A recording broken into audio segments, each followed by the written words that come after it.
대선 전국 주요 현안, 지금 오늘 발언까지 합쳐서 여야 의원 두 분과 함께 짚어보도록 하겠습니다. 박상혁 더불어민주당 의원, 배준영 국민의힘 의원 나오셨습니다. 두 분 어서 오십시오. 네, 안녕하십니까. 예. 일단 2021년 마지막 더 뉴스인데 오늘 이렇게 또 초대 응해 주셔서 감사합니다. 네. 마지막 날인 만큼 두 후보의 송년 메시지부터 한번 짚어봐야 될 것 같습니다. 지금 이재명 후보는 민생에 방점을 찍었고요. 윤석열 후보는 정권 교체를 강조를 했는데 지금 이 두 후보의 송년 메시지를 보면 그 안에 선거 전략 혹은 최근의 행보와 좀 같은 맥락인 것 같아요. 먼저. 저희가 보기에는 세 가지 키워드라고 저는 생각을 합니다. 예. 지금 좀 전에 보셨던 답변에서도 그러는데요. 민생, 실용, 그리고 미래라고 저는 이렇게 정의를 하고 싶습니다. 지금 뭐 다 아시는 것처럼 코로나19로 어려운 상황에서 예. 민생의 문제를 풀어가는 것이 가장 시급하고 우선적인 문제이고, 그리고 코로나19의 이 영향이 우리가 많이 확진자 수가 줄어든다고 해도 단시간 내에 극복되는 것은 아니지 않겠습니까? 예. 그만큼 이 민생의 문제를 후보 시절부터 챙겨 나가야 된다는 생각이고요. 또 좀 전에 뭐 그 인사와 관련된 얘기도 했습니다만, 그것도 결국 실용의 관점에서 많은 전문가들을 예. 통합적인 그런 인사 원칙을 가지고 있다라는 것, 그리고 무엇보다도 이런 것은 과거로의 태행이 아니라 다음 정부는 결국 미래로 나아가야 된다. 이런 저희들은 확고한 원칙 세 가지를 가지고 있습니다. 예, 배준영 의원께서. 네, 정권 교체 온 국민이 염원하고 있는 겁니다. 지금 문재인 정부가 입법부, 사법부, 행정부, 방송, 시민단체까지 모든 기관을 다 장악했습니다. 그래서 브레이크 없는 폭주를 하고 있는데요. 그래서 그 급격한 노동 정책으로 내 일자리가 사라지고, 그리고 그 잘못된 주택 정책으로 내 집이 없어지지 않았습니까? 그리고 방역 정책도 잘못돼서 소상공인 자영업자가 힘들고 있습니다. 그래서 이런 것을 공정 경제를 통해서 경제를 다시 살리고, 그리고 대한민국을 바로 세운다, 이런 기치는 모든 국민들이 원하는 시대 정신일 것 같습니다. 그래서 저희는 정권 교체를 화두로 삼아서 정진할 그런 계획입니다. 예. 윤석열 후보 지금 보수터파 TK 이어서 오늘 또 충북으로 갔기 때문에 네. 주자 동향들도 좀 살펴봐야 될 것 같습니다. 사찰을 찾았는데 후보들 측근들의 불심 잡기에 나섰다 이런 얘기가 나올 정도로 지금 사찰을 두루두루 돌고 있는데, 배준영 의원께서는 선대위 조직총괄본부에 또 계시기 때문에 네. 이렇게 또 마지막 지역 일정에 담긴 의미라고 할까요? 이런 거 어떻게 분석해 볼 수 있을까요? 네, 3일 일정을 오늘 마무리하십니다. 그래서 대구 경북을 방문하셨고, 지금 충북에 들르셔갖고 이제 수도권으로 이제 오는 마지막 일정이신데요. 오늘 특히 그 천태종의 창시자이신 상원우 얼각 그 대주사님의 탄신 110주년, 그 불교계에서는 굉장히 중요한 행사입니다. 지난번에는 저희 그 후보께서 조계종의 총무원장을 방문하시기도 하셨고요.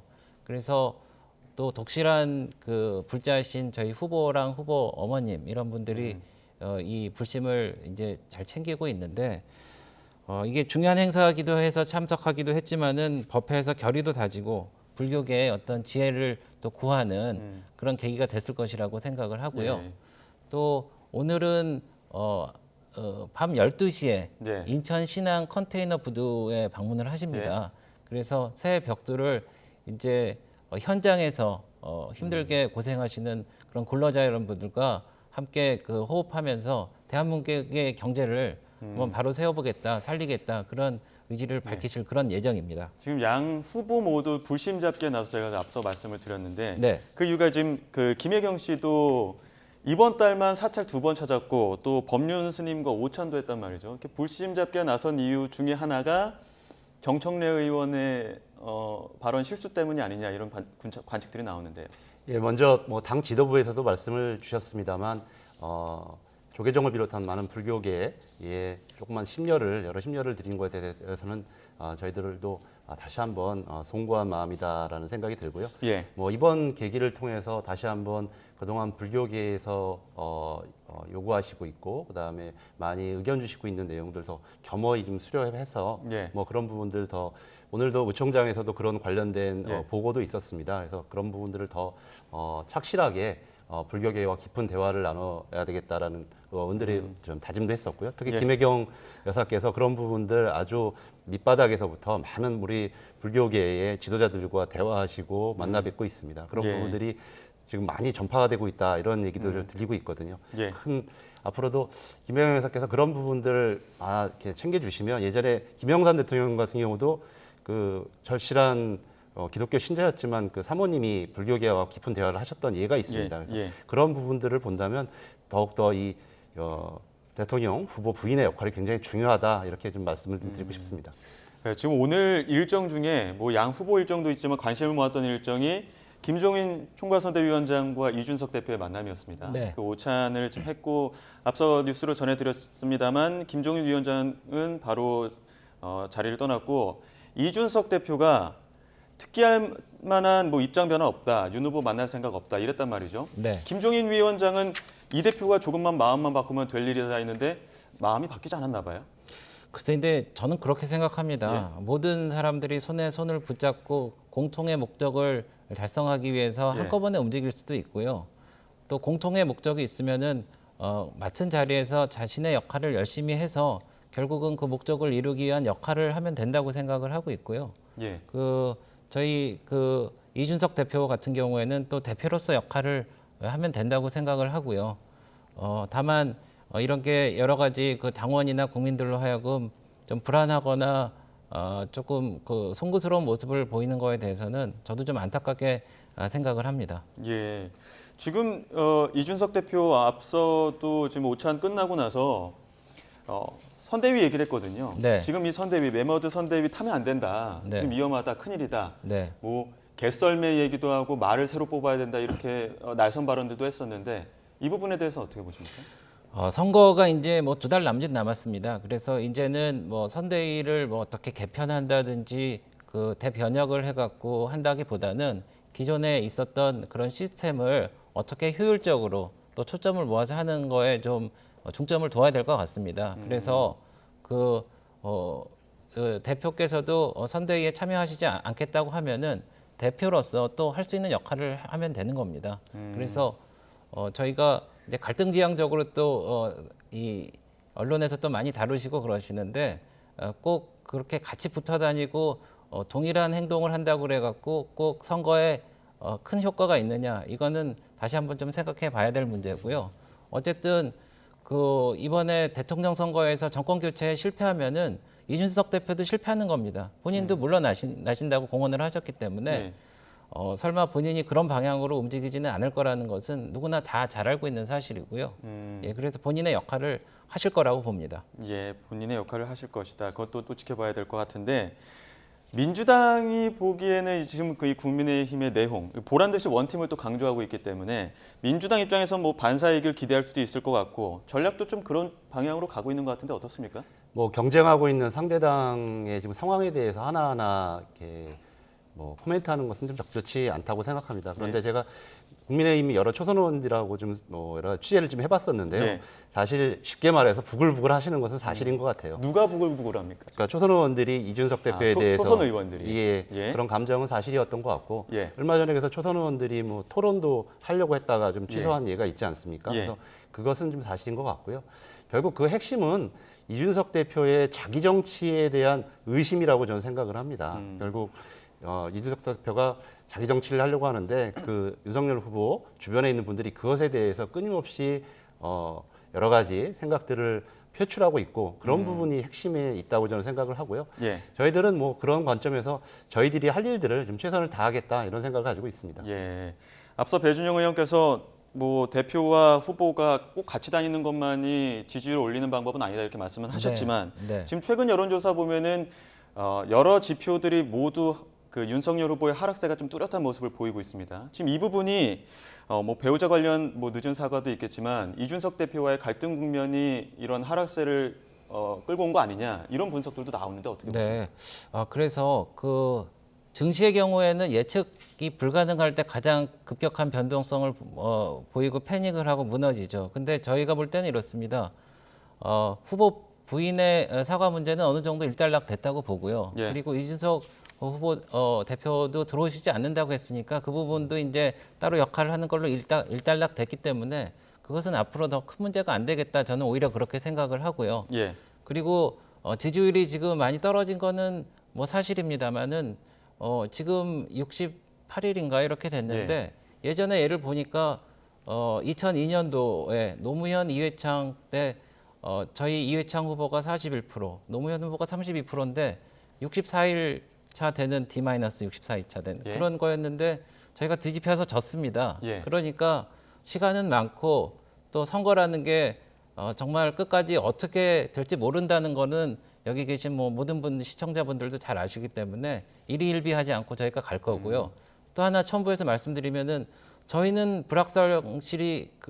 불확실성이 어느 정도 이렇게 해소됐는데 근데 민주당 이재명 후보인 경우에는 말이죠.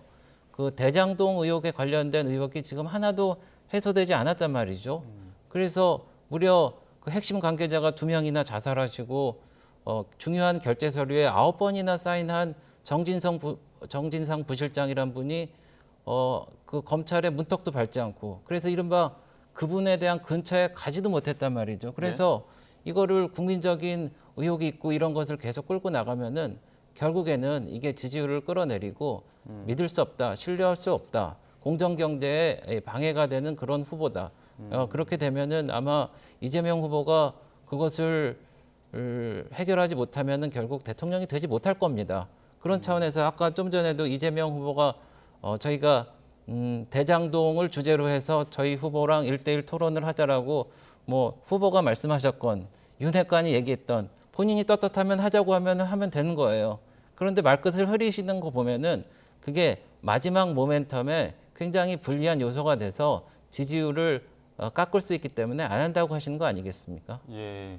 뭐 박 의원님 어떻게 보십니까? 뭐 저는 지금 그 지지율 상황에 대해서는 이렇게 생각을 합니다. 3가지 요인이 있다고 생각을 해요. 예. 첫 번째는 이른바 본부장 비리라고 하는 우리 윤석열 본인과 부인 김건희 씨 그리고 장모 같은 경우는 이미 실형 선고까지 나지 않았습니까? 예. 뭐 이런 문제에 대한 국민들의 엄중한 시선이 하나가 있는 것이고요.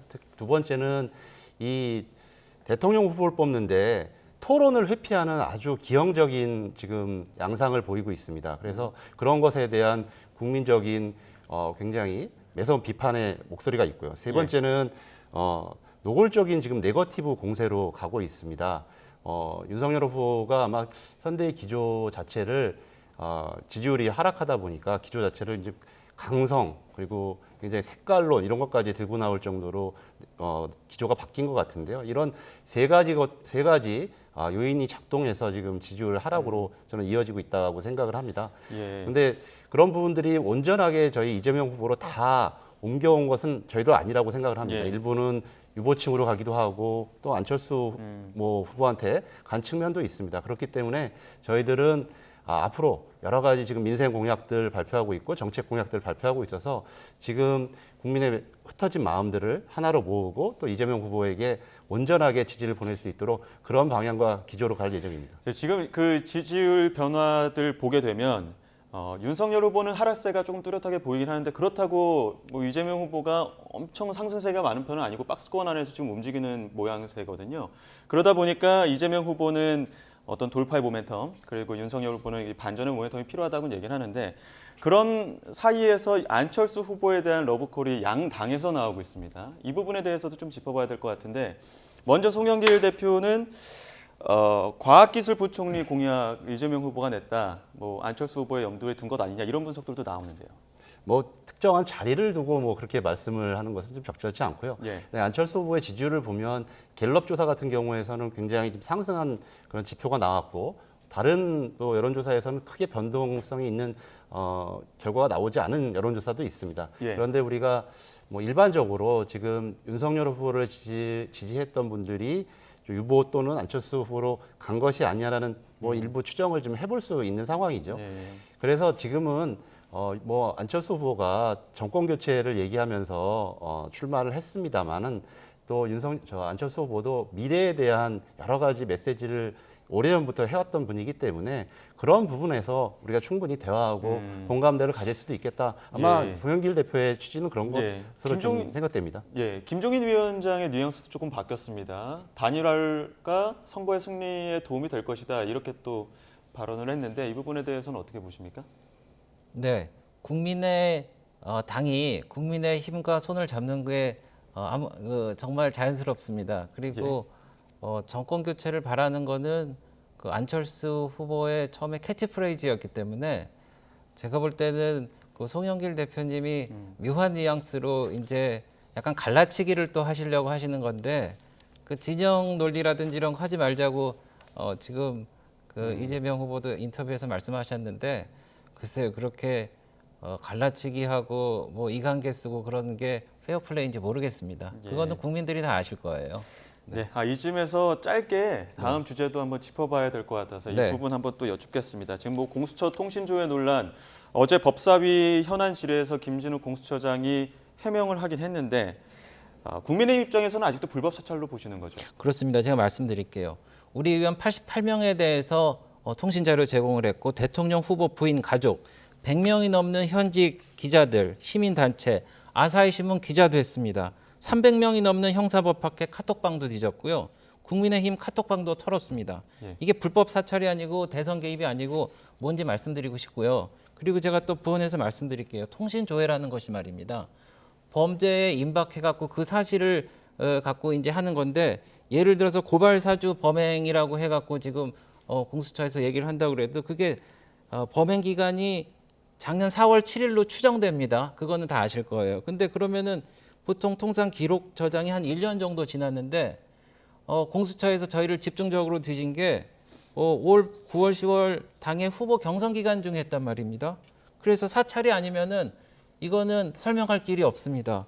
그래서 범죄와 전혀 상관없는 거를 왜 저는 정말 놀라운 게 그 민주당이 말 그대로 민주당 정권인데 김대중 대통령께서 사찰로 인해서 보안사 사찰한다고 그래갖고 단식투쟁도 하셨던 그런 당의 민주당 여권 정권 아닙니까? 그런데 도대체 왜 이런 일을 벌이는지 국민들은 이해할 수 없기 때문에 저희가 공수처장을 처벌하고 공수처를 폐지하는 게 저희 당론으로 갈 수밖에 없다. 이렇게 말씀드리겠습니다.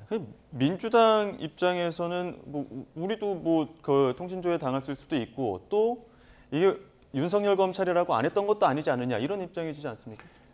지금 통신조회에 대해서는 그리고 이런 방식의 과도한 수사 방식에 대해서 문제에 대해서는 민주당에서도 같은 생각을 가지고 있습니다. 그래서 예. 오늘 의총이 있었는데요. 의총에서도 이 문제에 대해서 제도적인 개선을 하기로 예. 의견을 모았습니다. 예. 네, 구체적인 뭐 법안이라든지 이런 부분들은 추후 이제 의총에서 또 아마 이제 발표가 될 것으로 생각이 되고요. 예. 그런데 이 문제와 달리 이 문제를 제도적인 개선과 그것이 제일 중요한데 이것을 정치 공세로 지금 펴려고 하는 것이 바로 국민의힘의 지금 모습입니다. 어제 법사위장에서도 나타났지만 우리 윤석열 후보가 중앙지검장 시절에 예. 이 똑같은 질문을 받았었어요. 그때 야당 의원들로부터. 예. 그랬더니 윤석열 후보가 하셨던 말씀이 있습니다. 이것은 단순한 가입자 정보에 불과하다. 그리고 현재 이 문제와 관련되어서는 헌법재판소에서 각하가 한번 결정이 된 적이 있었고 지금 헌법재판소에서도 지금 계속 심리 중입니다. 빨리 심리해서 이런 부분이 나타났으면 좋겠고 인권위도 오래전부터 이 부분에 대해서 관련 근거법인 전기통신사업법에 대해서 개선 조치를 하라는 것이 인권위의 얘기였거든요. 예. 근데 그런 부분들을 오히려 반대했던 것이 2014년도에 우리 뭐 그 당시에 박근혜 정부 시절에 그러면 수사가 방해된다라고 하면서 이 문제를 반대했던 것이 바로 국민의힘의 과거 전력이거든요. 그래서 지금은 그리고 이런 식으로 윤노남불식의 예. 사찰이니 그런 것은 옛날에 국정원 사찰이라든지 이런 것들에 과거 전력을 갖고 계신 분들이 아마 본인들이 주특기니까 그렇게 좀 갖다 붙이시는 것 같은데요. 예. 빨리 제도 개선을 통해서 이 과도한 수사 방식에 대해서는 개인 정보를 지키는 차원에서 빨리 개선이 돼야 된다는 것이 저희 민주당의 확고한 입장입니다. 네, 그 민주당에서 제도 개선 예. 말씀하시니까 제가 짧게 한 말씀 드리겠는데 사실 민주당이 야당일 때 제도 개선해야 된다고 주장하시다가 여당이 되니까 아무것도 안 하셨어요. 임대차 3법이라든지 공수처법이라든지 노동관계법 그 직권상정으로 다 밀어붙이셨는데 이거는 함구하고 계셨는데 그래서 저희가 28일 날 그 발의를 했습니다. 그래서 이렇게 통신 자료를 조회하는 경우에는 30일 이내 반드시 통보를 해주고 예. 범죄와 관련된 경우에는 6개월 정도 미룰 수 있다 뭐 이렇게 했는데 민주당은 아무것도 안 하고 헐리우드 액션만 하고 있는 겁니다. 자, 내년 대선이 끝나고 나서 어느 당이 여당이 되든 야당이 되든 이 법안만큼은 잘 합의를 해서 처리하기를 저희도 또 기대해 보도록 네, 하겠습니다. 오늘 대담은 여기서 마무리하도록 하겠습니다. 지금까지 박상혁 더불어민주당 의원 그리고 배준영 국민의힘 의원과 이야기 나눴습니다. 오늘 말씀 고맙습니다. 네, 감사합니다.